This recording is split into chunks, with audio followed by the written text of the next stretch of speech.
I'm Lee Doherty Biddison. And I'm Carolyn Kamsty Fowler, and we're your co-hosts for the Johns Hopkins Office of Wellbeing's podcast, Vital Conversations, Influencing Workplace Wellbeing in Healthcare. We spend a lot of time thinking about how to influence workplace well-being in healthcare, and we're excited to share what we're learning. Thank you for joining us.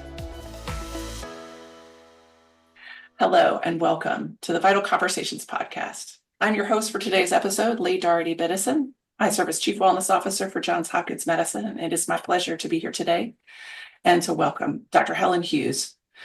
Dr. Hughes is Associate Professor in the Department of Pediatrics. She is also the Medical Director of the Office of Telemedicine for Johns Hopkins Medicine and the Co-Chair of the MyChart Committee for JHM.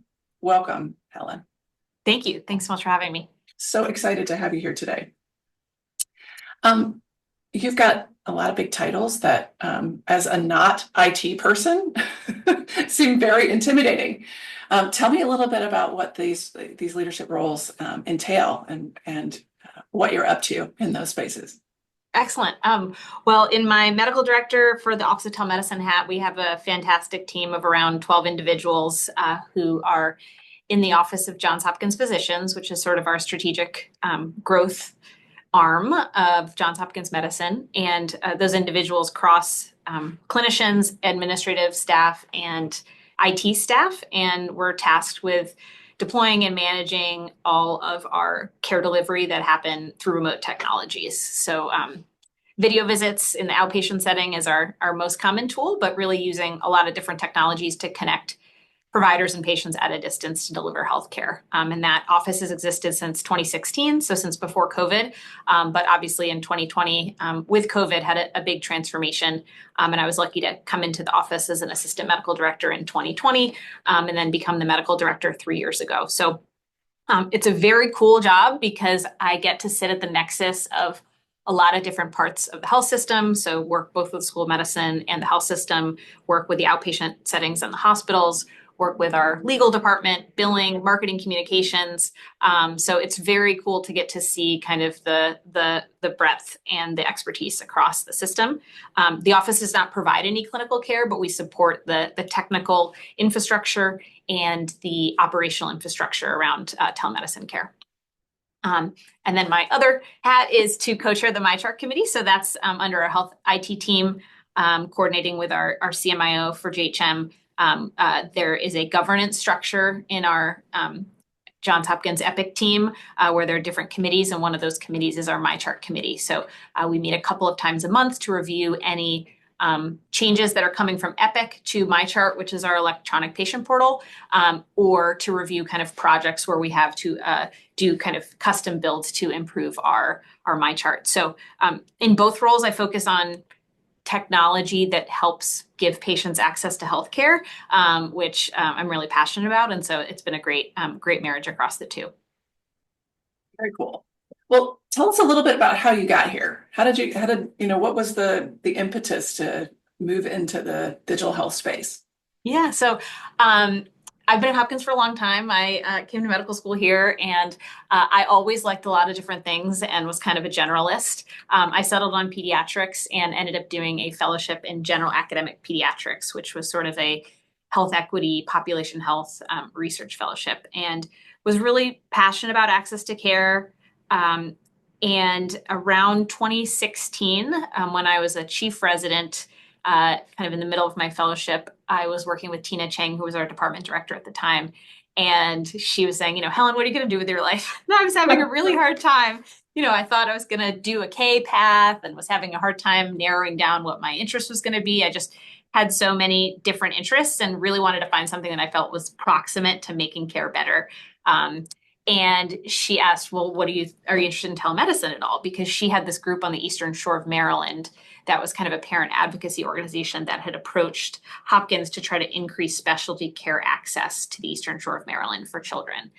And at first I had kind of a negative perception of telemedicine as a primary care provider, sort of like, direct to consumer companies that were maybe doing inappropriate care over video and outside of the medical home. But then I started to read about it, and it really started with the Indian Health Service in like the 60s, and NASA and all sorts of cool groups. And then in around the time I was learning about it, the Veterans Administration, did all this stuff to invest in telehealth to increase access for veterans. So it was really a tool to increase access to care for patients that were having trouble accessing care. And in my clinic where I practice in East Baltimore, 90% of my patients have Medicaid as their insurance. Many of them are working multiple jobs, have multiple kids, don't have transportation to appointments. And the idea that I could do an ADHD follow-up or an asthma follow-up over a video and help them avoid all of that inconvenience seemed like it would be amazing. So I thought, yeah, I'll help with this telemedicine project. So I kind of helped get that project off the ground. So that was 3 specialties, the specialist was the Johns Hopkins Hospital giving subspecialty follow-up visits on the Eastern Shore of Maryland. But at the time, you couldn't bill for that care if the patient was at home. They had to be at a certain originating site like a health department or a school-based health center. And so it was really hard to operationalize, and it kind of felt like a failure. Like we had to get this legal contract, and we only had 8 visits in 6 months. And I was trying to do this school-based health stuff, and that wasn't getting off the ground. So by January 2020, I was thinking to myself, this telemedicine stuff's not going anywhere. I think it's the future, but there's too many barriers and it's not financially sustainable. And the logistics are too hard to get the patient at a non-home location. So I was, exploring other K options, et cetera. And then, on March 16th, there was this email that you had to, essentially convert all your outpatient visits to video because of the pandemic. And people were saying, oh, didn't you have the telemedicine program, Helen? So I was lucky to get to help my Department of Peds, kind of do that ambulatory transition to telemedicine. And through that, got to know our office better, which kind of led to this more health system role. But, it's been awesome because at the end of the day, it really is about right care, right place, right time, like getting the right care to the right patient at the right time efficiently.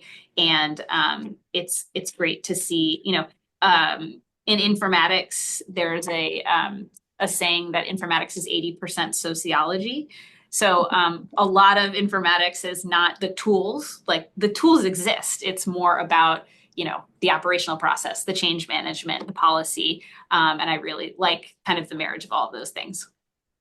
Fantastic. I was just thinking as you're talking, I was like, oh, we need to have today we're talking about digital health, but we need to have another conversation about career path, because I think there are lots of people who would really benefit from hearing about, even more about your journey, because there's so many diverse opportunities in healthcare. I think sometimes, from a well-being perspective and professional fulfillment perspective, I often think, are we trying to fit our trainees and into very sort of rigid boxes in terms of how care is practiced or care is delivered in any environment? And in fact, your story is such a wonderful one of there are a whole host of different ways that this can look, and the next opportunity is just around the corner. So cool. Yes. Yeah. I was very lucky. A lot of it was serendipity, but one of my favorite phrases is luck favors the prepared. So, there was certainly a time of me feeling like I'm a failure. I can't commit to anything, but you just got to keep going and kind of follow those sources of light that attract you. And I was lucky that it worked out, but yeah, I love my job. So I'm very happy. Very exciting. Well, tell us a little bit about what the priorities are for Johns Hopkins Medicine and what you see happening nationally and globally in the digital health space and the virtual care space. Like what's, maybe we could start with sort of, since you got started in this in 2020, a ton has happened over the last 5 years. Maybe start there and then we can look to the future. Okay, that sounds great. So I'll do it in kind of 2 venues. So one is outpatient and one is inpatient, although obviously there's intersection between the two. But on the outpatient side, one of the biggest tools is a video encounter. So, you're meeting with your doctor over video. It's as if you went in person. They're doing evaluation and management of you, and that can be a billed encounter. So it prevents the patient from having to travel to that appointment.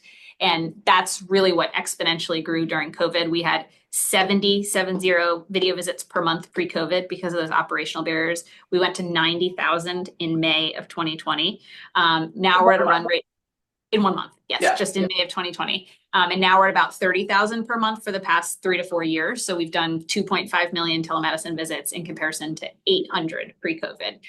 So That's amazing. basically the switch was turned on, and it certainly receded as the kind of stay-at-home orders went away. But it's about 12% of our outpatient volume, but it's in some specialties, neurosurgery, neurology, about 25% of those visits are via telemedicine. You can't drive in the state of Maryland for 6 months after you've had a stroke. So the ability for those patients to follow up without burdening their family is really helpful. So that kind of is our bread and butter. And it is constantly at risk from a policy standpoint. So we're lucky to be close to DC and to be engaged with a number of national groups like the American Telemedicine Association, the Alliance for Connected Care, and the AAMC. But for most telemedicine policy that was a barrier pre-COVID, it was kind of waived with the pandemic, and then continues to have these cliffs of expiration where Congress has to act again to continue the waivers. There has not been a permanent action to give the ability for providers to be seeing a patient at home for Medicare and Medicaid and to bill for that care without the patient being at a other site. So we do a lot of advocacy to try to continue to beat the drum of, this is still important. This is still care that's happening. The next cliff is on September 30th. We're fairly confident there will at least be a 3-month extension. We're hopeful that in December of 2025, there will be a permanent or at least 2-year extension, because it's very confusing for patients and providers when there's in the news, like telehealth's going away on September 30th, when it's been extended every time for the past 5 years that it's come up, and there've been about 5 cliffs or 4 cliffs. So we're working hard to try to make sure the payment is permanent, because without the payment, it really can't be a sustainable mode of care. The second area we're really in the outpatient space focusing around advocacy is around cross-state telehealth. So pre-COVID, to see a patient for a visit over video, the provider needs to be licensed where the patient's located at the time of care. The beginning of COVID and licensure is regulated at the state level. At the beginning of COVID, each state waived their licensure rules for about a year to say, it's okay, you can see your patient into our state, especially if it's an established patient. But then all those waivers kind of slowly went away. So right now we're pretty much back to the pre-COVID state where you have to be licensed where the patient's located. And happy to go in depth at another time. There's lots of things that have been done, but at the end of the day, none of them have solved the problem for the vast majority of providers and patients. We made a video, which I'm happy to share, of the story of a patient who has a rare form of cancer. She lives in New York. She comes to Hopkins 2 to 3 times a month. She lives alone and is in a wheelchair and has a disability van. It's very labor intensive and expensive for her to Hopkins. And there's really no way for us to allow her provider to see, or to tell her provider it's okay to see her without having them fully licensed in New York, which takes, many hours, money, et cetera, and isn't really fair to ask the provider to do for one patient. So we were lucky to get a Nexus Award through Johns Hopkins and to host 2 events at the Hopkins Bloomberg Center on kind of this issue. And we think we have some momentum on trying to think about national solutions. It's a challenging issue because it's at the state level, but the Commerce Clause of the Constitution maybe suggests that there is room for federal intervention when it is occurring across state lines. Did you ever think you would know anything about the Commerce Clause in the Constitution? I did not. No. Yeah. I mean, you just keep learning and you just keep moving, and you definitely learn things that you never thought you would know about. But we have a great group of national advocates, some oncologists, geneticists, lawyers. We have a kind of a coalition around 100 people who are interested in this issue, and we're hoping we can make a change, because it's heartbreaking to get these emails from patients begging to see their provider, and it's really not a Hopkins rule. We're just trying to protect our providers from any negative downstream consequences of seeing a patient in a state without a license. And then the third thing on the outpatient side is around kind of new care models. So remote patient monitoring, for instance, trying to find ways to, rather than just copy paste, recreating an in-person visit to be remote, instead figuring out ways to help providers care for a larger population and really maximize their time. So for instance, having a cardiologist have a number of patients who are using remote patient monitoring devices, entering their symptoms, and really elevating the patients who are needing urgent care to be the ones who they interact with urgently, rather than just going based on when they happen to be scheduled. And there's a lot of opportunity for AI in that because, right now we have, for instance, you can hook up your Apple Watch to MyChart, but all we get is individual heart rates. So when we turn that feature on, we got thousands of heart rates a day with no intelligence about what that data meant. Was it high? Was it low? Was it changing? But you can see once you layer AI onto that, it's going to become easier and easier without a human to kind of feed clinicians actually meaningful information from the remote patient monitoring data. Very cool. We talked a little bit before we jumped on our conversation right now about sort of the meaning of this remote healthcare for patients. And I think that case is, as you've made very, very well, is pretty obvious. But I think what you're just saying here is you're really starting to get at what it means for the clinicians. Yes. Who want to be available to the people who need them most, but for whom it is very hard to know who needs them most. And instead, we're just walking through a sort of almost a first come, first serve approach. Yes. Can you say a little bit more about that? Absolutely. And the provider, how these tools can positively impact providers, I think happens both across the outpatient and the inpatient space. But I'll start on the outpatient side. We did a survey of our providers in 2021. And we asked, so this is just to say that we're at the early stages of this. So we asked providers, in your specialty, what % of the time do you think it's appropriate to see patients via telemedicine? And what % of the time do you want to have your schedule be telemedicine into the future if you can still bill for it? And so people answered 0 to 100% of the time. And if you look at specialties, the mean change, so maybe psychiatry said 70% of their schedule they want to be telemedicine, and pediatrics said 20%. But in every specialty, we had a 0 to 100% range. So in every single specialty, there were some people that said, this telemedicine thing is not for me. I don't like it. And then there's some people said, I want to do it all the time. So people will ask us, do you have like a quota for how much telemedicine people should do? And we definitely do not, but for those people who are in the champion group, we hear a ton of benefits kind of to their work-life balance. So in that paper, the people were more likely to be younger and female, perhaps having home responsibilities, who prefer to do telemedicine. About 60% of people who responded did telemedicine from their home.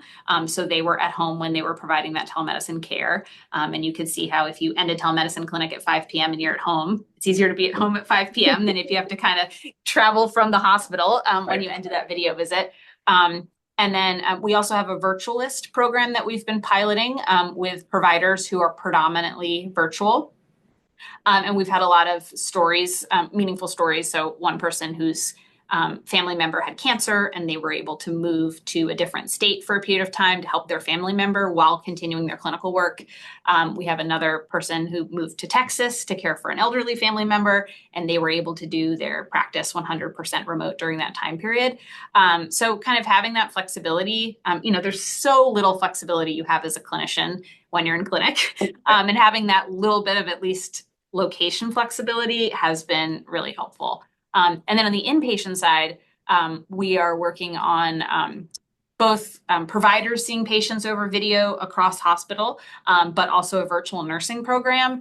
And there were we did like a national tour. We went to 5 other sites that have virtual nursing programs. And to see these really experienced 30-year MICU nurses be kind of at a centralized virtual nurse setting and kind of teleport into these rooms across a 10 hospital system and be able to say, I had back surgery and I've had 2 knee replacements. Like, I literally cannot be at the bedside anymore, but it's so rewarding for me to get to help, all of these new nurses in training across these 10 hospitals, helping to run codes, via telemedicine, helping to document, looking at wounds. So it's been really amazing to see kind of, I think when I first started hearing about virtual nursing, I was like, well, how could someone be a virtual nurse? How does that work? Yeah. Yeah. But a lot of the cognitive tasks, the mentoring tasks, the paperwork tasks can be taken off the bedside nurse and given to a nurse who's remote. And, it's physically hard. And from a sensory standpoint, it's hard to be on the floors and in the ICU. And so some groups are giving nurses kind of a break. Maybe they have a block schedule where you do time on the floors, then you do virtual nurses. And then other groups have nurses who are 100% virtual. And some groups even have virtual nurses who are working in the inpatient setting who are working from home, which we haven't gone to yet. But the idea of, I know a lot of nurses may go into case management or other kind of desk job type fields. And to be able to, tell those people, well, actually, you can still help at the bedside when we have a lot of. You could still be engaged clinically. Yes. Yeah. Yep. And that's so huge. And, when there's such an incredible demand for nurses. Wow. Yeah, they're also discussing kind of multidisciplinary care models or co-caring models where there might be an LPN or, a non-nurse doing some of the tasks at the bedside with a nurse overseeing, and kind of the ability to scale those models when you have, a core of people who can function across units or across hospitals is really exciting when we think about the provider and nursing shortages. So, as we said, a lot has happened in the last 5 years. What are the sort of top priorities from your perspective, both for us as an organization and again, nationally, moving forward in the next 5 to 10 years? Yeah. Certainly as an organization and nationally from an academic medical center standpoint, I think we are all in a challenging time as academic medical centers, both from a financial standpoint and from a research standpoint in terms of grant funding. I think in terms of scaling, it takes a long time and it's very expensive to build buildings. In terms of scaling care models and shifting, amount of clinical time, how clinical time is delivered, where it's delivered from, there's a lot of opportunity in kind of thinking outside of the box and thinking about virtual care delivery. So I'm pretty optimistic. The current administration's always been very supportive of telehealth. It's always had bipartisan support. The current leadership at HHS is very supportive, and CMS, and there have been a number of requests for proposals, requests for information that have come out around decreasing regulatory burden in healthcare and increasing, essentially trying to address the many challenges we have through technology. So I think the next 4 years are going to be actually pretty exciting in terms of the goal of really using these tools to solve our most pressing challenges. So that's very exciting. And then on the inpatient side, it'll be very interesting to see. So I would love to see in 5 years that we have audio visual equipment that is AI capable in every room in our hospital, across all of our hospitals. So that would be amazing. Yes, it's very expensive right now, which is a challenge. But if you think about scaling interventions that work, so we did a site visit at a peer hospital who has like a physical virtual care hub that does basically is kind of, big brother for all of their hospitals and their outpatients. So they have kind of AI algorithms to surface someone who's getting sepsis deterioration. And then an experienced nurse kind of from this big brother centralized group can kind of teleport in either via secure chat, via phone, via video, and help that bedside team to say, oh, this patient's deteriorating, rather than an epic alert that is wrong 60% of the time, and then people ignore it. Now, that would make people feel more well. Yes. Less wrong alerts. Yes. So the marriage of kind of the technology with centralized humans who are experienced, I think has so much potential. Because if you take that 30-year experienced MICU nurse and you put her there with charts and AI intelligence, you're taking the intelligence of the AI plus the intelligence of a nurse who's been in the ICU for 30 years, and then you're getting it to the bedside to a nurse who's maybe been working there for 6 months. We do hear a lot of positive feedback on the virtual nursing side of, it's scary when when you're like just out of training and you're there by yourself and the patient's getting sick and maybe your, lead nurse is like at another bed, and the ability to just put a button, there's like a call button, it's green in the room. That's huge. And then, an experienced person teleports in and is like, it's okay, this is what you do next.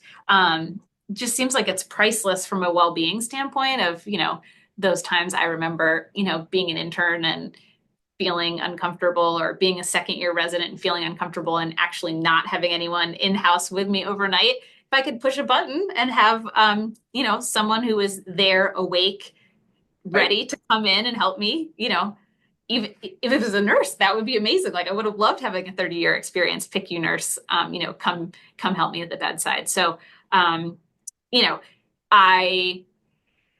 change management is hard and technology management is hard especially when the technology is changing so quickly. For virtual nursing, we started our, process for building the program and doing our requests around the IT technology maybe 2 years ago.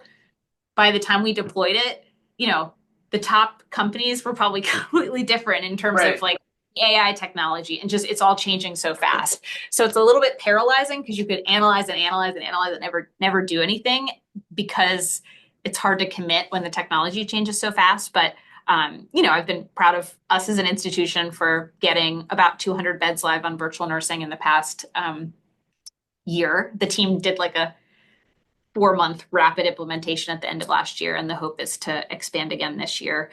So I'm not sure how quickly we'll get to all beds with the audio video camera, but there's lots of cool nurses. Child Life, like Howard County doesn't have Child Life. What if Child Life team at the Children's Center can go down to Howard County? What if Florida and Baltimore can have one Child Life group that, helps support both and kind of offloads registration staff, case management, home care, pharmacy.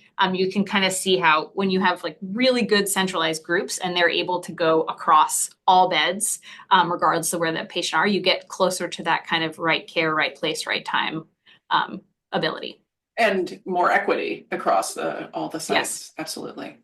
One of the things that I've spent some time thinking about and I've talked about with a number of folks is that sometimes when new technologies or new resources become available, the implementation process has a very specific lens, like patient experience or finance or whatever. And I just, kind of as we close our conversation, I just want to say how much I appreciate the fact that the Office of Telemedicine and the Digital Health Group is really thinking about who are all the stakeholders here. Yes, we need to be sure that, we're doing the right thing for our patients, but we also need to be sure that we're taking into account the perspective of the clinicians who are providing the care, so that everybody's the outcome is positive for everybody, I guess is the way that I want to say that. Absolutely. It is the holy grail and rare to find win-wins yes, in this world. And I think from a patient experience, provider experience, healthcare cost, quality standpoint, a lot of these innovations are win-win-wins, which is fantastic. So that's part of why I'm so excited to be doing what I'm doing. I don't know a better place to end than right there, Helen. Thank you so much for being with us today and for this amazing conversation. Again, signing off for the Vital Conversations podcast. This is your host, Lee Doherty Biddison. Thanks for being with us. Thank you. So that's it for today. If you enjoyed what you heard, please share this podcast with a colleague. And as always, we welcome your feedback. If there are any topics you'd like to hear about, please email us at owb@jhmi.edu.